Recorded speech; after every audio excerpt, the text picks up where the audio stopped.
দেশে HMP virus আক্রান্ত রোগী শনাক্তের পর স্থলবন্দরগুলোয় নেওয়া হয়েছে সতর্কতামূলক ব্যবস্থা। কার্যক্রম শুরু করেছে মেডিকেল টিম।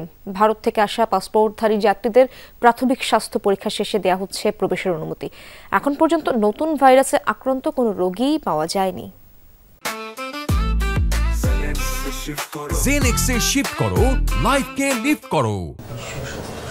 করোনার মতোই চীন থেকে উৎপত্তি নতুন এইচএমপি ভাইরাসের আক্রান্ত একজন রোগী এরই মধ্যে শনাক্ত হয়েছে বাংলাদেশে, তাই ছড়াচ্ছে আতঙ্ক। ভাইরাস শনাক্তে মেডিকেল ক্যাম্প বসানো হয়েছে স্থলবন্দরগুলোয়। দিনাজপুরের হিলি স্থলবন্দরে পাসপোর্টধারী যাত্রীদের স্বাস্থ্য পরীক্ষা করছে মেডিকেল টিম। ওখানেও ইমিগ্রেশনের সময় আমাদেরকে চেক আপ করাইছে, সবাইকে মাস্ক পরাইয়ে দিছে, মাস্ক পরাই দিয়ে এই পাশে আসতে হয়েছে। আবার বেশি হিসাবে হিলি ইমিগ্রেশন এখানেও আবার স্বাস্থ্যসেবা পরীক্ষা করে স্ক্রিনিং করে তারপর এখান থেকে বর্ডার ক্রস করতে দিই। নিজের সেফটির জন্য পরীক্ষা করাটা খুবই ভালো, যাতে নিজেদের মধ্যে না ছড়ায়। ইমিগ্রেশন কর্তৃপক্ষ বলছে কোনোভাবেই যেন এই ভাইরাস দেশে প্রবেশ করতে না পারে, সে কারণেই বাড়তি সতর্কতা। শারীরিক পরীক্ষা শেষে তবেই দেশে প্রবেশের অনুমতি দেওয়া হচ্ছে পাসপোর্টধারীদের। ইন্ডিয়া থেকে আগত যাত্রীদের আমরা চেক আপ করতেছি, যেমন টেম্পারেচার আছে কিনা, সর্দি কাশি অ্যাজমা সমস্যা আছে কিনা, সিওপিডি আছে কিনা, এগুলো আমরা দেখতেছি। এরপরে সতর্কতামূলক কথা বলতেছি।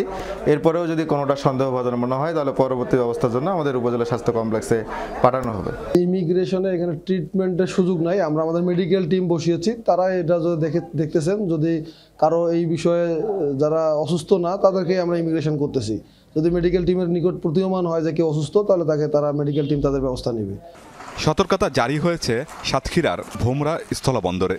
পাসপোর্টধারী যাত্রীদের শরীরের তাপমাত্রা পরীক্ষা হচ্ছে, মাস্ক ছাড়া প্রবেশ করতে দেওয়া হচ্ছে না কোনো যাত্রীকে।